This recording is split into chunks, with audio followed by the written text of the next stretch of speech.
Hi, I'm Kay Helm, and this is episode 50 of the Life and Mission podcast. Today, if you are leading a nonprofit or starting a nonprofit or thinking about starting a nonprofit or a ministry, listen to this and get the 8 best resources that you need now.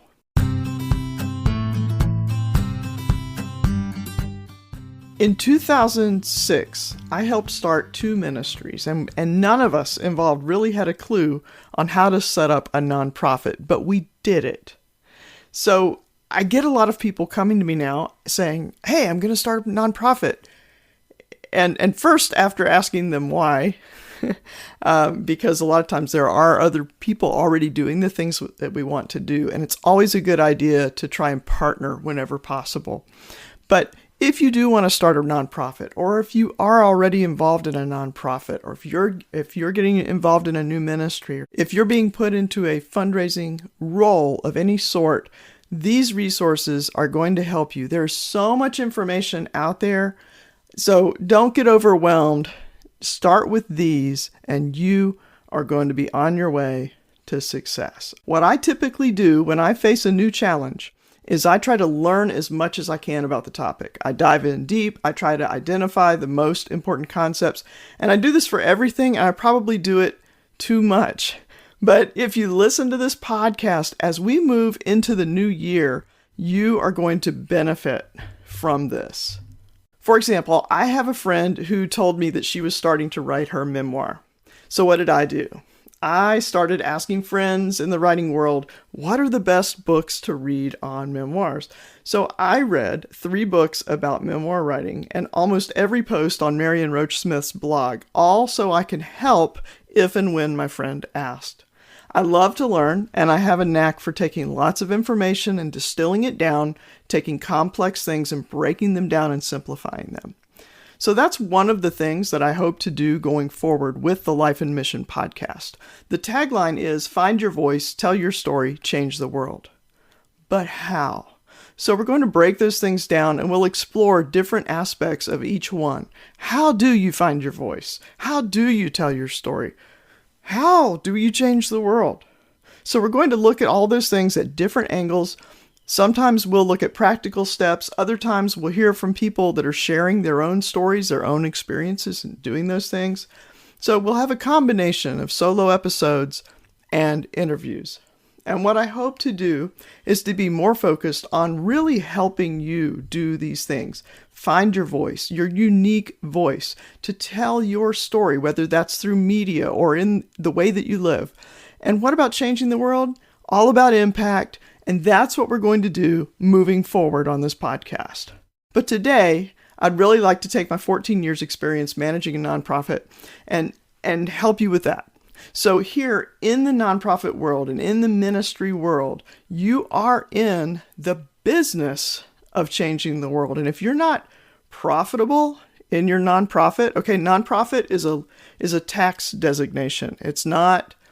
Doesn't mean that you can't make a profit, okay? In fact, you better be profitable or you're not going to be around long, okay? So you've got to be successful at what you do because you actually have a lot of people that are depending on you to be successful. So in nonprofits and in ministry, you are doing all of this under a specific set of rules, and usually there are a lot of mindset issues. So when we started back in 2006, what I did, because it's what I do, is I dove in. I took a nonprofit management course at the local community college. I bought dozens of books. I subscribed to blogs. Remember blogs? I had magazine subscriptions. Remember magazines? I joined the internet groups. I did all the things. I just absorbed every bit of information about managing a nonprofit, building a nonprofit, we were working with children in Africa. And so I was learning a lot about all of the different issues that we would need to deal with there, and did a lot of listening to friends in the areas where we were working and learned so much. And do that, guys. Listen. Don't just try to be the person with the answer, because guess what? We don't have the answers. The answers come from listening and from having dialogue. Anyway, that'll be a whole nother episode. So I did all this stuff, right? I have all this information coming in, but what is that? That's so many voices, right? That's so many people telling me what to do and how to do it. And it can be confusing and overwhelming. So over the years, I've culled that list down to about a dozen resources that I still go back to over and over and over again because they actually work. Those are the resources that I want to share with you today, okay? So I have more resources than what I will share today, but I'm going to share the 8 main resources with you in this podcast. These are resources that actually help me as the wearer of all the hats, like so many of you are, right? You're doing the programs, you're doing the marketing, you're doing the fundraising. So this list should help you with the mindset, the strategy for your programs and fundraising, marketing, so that you can focus on those activities that actually move you towards the outcomes that you want and need. So just to help you out, because if you're like me, you're driving while you're listening to this, and it's a little hard to take notes, I have put everything that I'm talking about here into a PDF, and you can download that from my website, khelm.com. And I will have a link for that in the show notes. But go to khelm.com. I will have a link on that very front page for you to find this download. Let's start with the top couple of books, okay? If you only read a couple of books, these are the ones. The first book on my list is A Spirituality of Fundraising by Henry Nouwen. You can read this in one sitting. It's like 50 or 60 pages long. It deals with the most important part of our fundraising, and that is our mindset. So many of us, we start because of passion, and then we run into a wall because fundraising feels like begging. So the thing that we have to change is our mindset. And a lot of times what we do is we start with strategies and tactics. We just kind of jump into what's everybody doing? What social media networks do I have to be into? Start with the mind, start with the spirit. Because what's in our spirit and what we put into our mind and how we think about money is really going to steer the rest of everything that we do. So what this book does is it gives us a biblical understanding of the role that money and raising money plays in the ministry and in all of our charitable activities. Now, the opportunity is there. Don't miss this. It's not just about money. It's about relationships. And we need to understand that it is about relationships, and we need to make that mindset shift early. And we also want to think of relationship not only as our relationship with people, but our relationship with success, our relationship with comfort, and the relationship that we have with money. A Spirituality of Fundraising is a book that invites us to examine our hearts, our motives, and our methods, and to align these with God's Word. If you come to me for fundraising coaching, Session 1 homework is to read this book. The second book that I recommend for fundraising is Fundraising Freedom by Mary Vallone. Okay, Mary is great. She's a friend. I interviewed her just a couple of episodes ago. And this book outlines her freedom fundraising framework, the 7 steps to build and sustain your next campaign. So raising funds successfully and consistently requires strategy.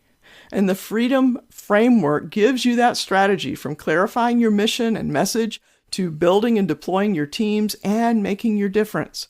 So you don't need to chase after everybody's tips and tricks. You can build on this effective framework to engage more donors and more volunteers. And I'm telling you, it works.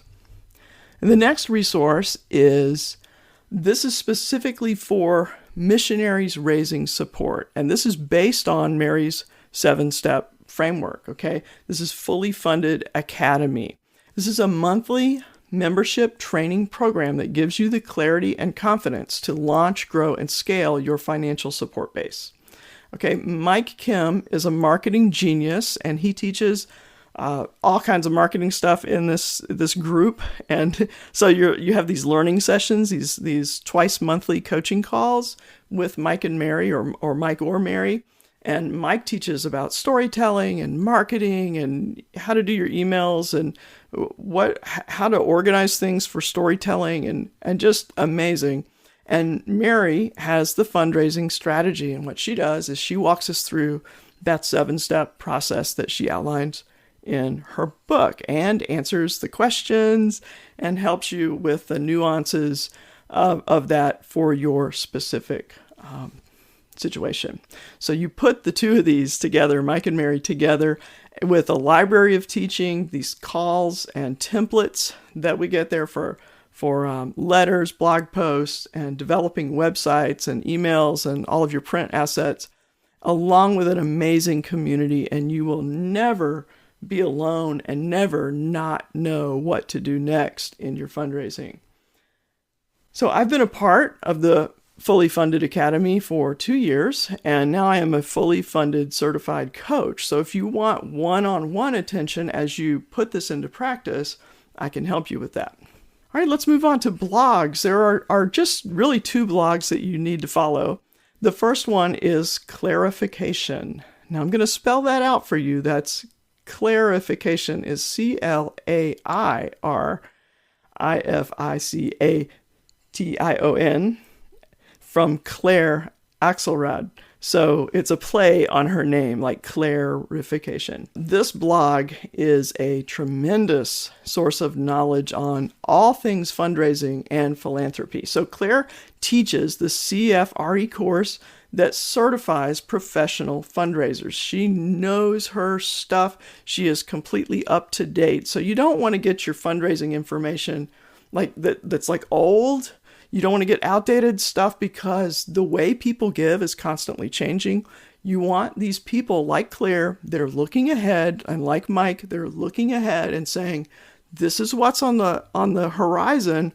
This is what we need to be preparing for as we get ready to launch the next campaign. This website, Clarification, will give you useful, practical how-tos and the whys for key aspects of your fundraising and your donor communication. The other blog that I still subscribe to, so, when I first started, I subscribed to like all the blogs, right? And there are just literally millions of blogs to help nonprofit people. But you really only need Clarification and the Storytelling Nonprofit. That's one thing that is always consistent. You are always going to need effective storytelling skills. Now, the way you deliver your stories is going to change, but the basics of what makes a good story and what you need to look for in developing your stories and identifying stories to tell remains pretty much the same. And so Vanessa is really great for that. She's got a book that helps you, especially if you're having to train a staff in what to look for in stories and how to do interviews and just all the practical aspects of putting stories together. She's really good at that. So she's got the blog, she's got a YouTube channel, really helpful emails with the storytelling techniques. And you need to be able to tell stories well. So the Storytelling Nonprofit will help you do that. Okay, the next resources these are on the list because I've just been surprised at how many nonprofits don't really know about these resources. And there are a lot of websites out there that are designed to help nonprofits, but these have been around for a while. They're really well established. They are consistent, and they're going to do certain special things for you, right? You don't need to be on every crowdfunding platform. In fact, I would say, for the most part, stay away from most of the crowdfunding platforms because they're just going to chew away at your message. They're going to dilute your message, and they're going to, you kind of just get dumped in there with everybody else. And while you're trying to raise funds and you've got your message, an ad for somebody else pops up, and so it's just not a good environment. And we could do a whole episode just on that. I think I will at some point. But for now, these are just keystone sites that you really need to be involved in, okay? The first one of these is GuideStar, and now it's a part of Candid. So I know they bought out, Candid bought out Foundation Research, which is a grant research database, and GuideStar. So they're now under this umbrella, but you can look up GuideStar and find what you need. So you have to be listed on GuideStar. Now, if you are a 501c3, which as a nonprofit you should be. So if you're in the process of getting your 501c3 certification, that's one thing. Then the like as soon as you get that letter from the IRS, then go to GuideStar and make sure you get listed. So it's really important that we do that, because GuideStar is the site that other sites and other services go to confirm that you are indeed a 501c3. Now, they can go to the IRS, they can look at the IRS database, but the GuideStar database is simple. And I'm telling you, that's where they actually go. So be listed on GuideStar and fill out your profile. Make sure that you really just answer all the questions, answer them in great detail, tell stories. You get the opportunity to do that on GuideStar. Really, you're in depth all about your organization. Everything is there. It's a great place to just have a central location for all your really nerdy stuff, but also some storytelling as well, right? The GuideStar will actually pull in your 990s directly from the IRS. So that financial data is going to be there. And then you want to have information on your board members and why they're there and what they bring to the table. And just show your funders, this is what we're doing, this is how we're doing it, and this is why it's good to be involved in what we're doing. So GuideStar is great. Next one will save you a ton of money. It's called TechSoup.org. That's tech, T-E-C-H, soup, SOUP.org. So once you get listed on GuideStar, apply with TechSoup. And what that does is it will get you discounts on software and hardware for your nonprofit.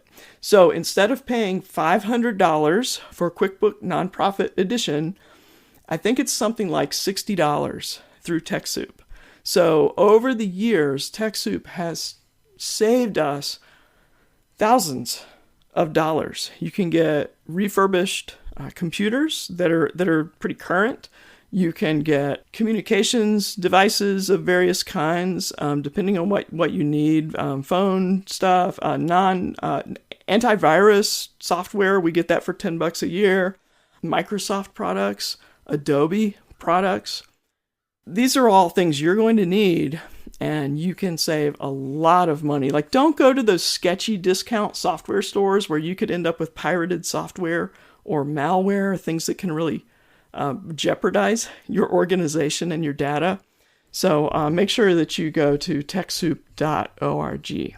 Now, this last one is specifically for Christian nonprofit organizations. I want to mention the ECFA. That's the Evangelical Council for Financial Accountability. Now, you've seen the blue ECFA seal on materials from Christian organizations, and that means that they are accredited by the ECFA and that they adhere to the ECFA's 7 standards of responsible stewardship. If you're a smaller organization, you might think that you can't afford to pursue ECFA accreditation, but take heart, because once you apply, they will help you out. They will have someone walk you through that process, and they'll say, yes, we understand that you are small, so here's what you can do on the way to working towards this other thing. And they're so helpful there. And even if you don't go for ECFA accreditation, and even if you're not a Christian organization, if you want to understand fundraising law, they have so many resources there. And so you can just join, you can get a free account on their website and get access to a lot of their resources. They have booklets and books and guides, they do webinars, and they can really help your organization in areas of good governance and financial accountability. So especially if you are just beginning the process of starting a nonprofit, go to the ECFA.org website and use their resources to build a strong board and organizational structure that will serve you well for many years. And I'm serious, save yourself a lot of hassle by starting off right. Okay, that's 8 of my top nonprofit resources. I have a bunch more in the nonprofit guide over at khelm.com/NP guide. So as always, everything I've talked about, including a link to the guide, is at lifeandmission.com. This is episode 50, so you can type in lifeandmission.com/50. And you can also check out the Life and Mission podcast community over on Facebook, where we will talk about all of these things. So that's it for this week. 2 weeks from now, I will have a new episode. And until then, thank you for listening to the Life and Mission podcast. Find your voice, tell your story, change the world.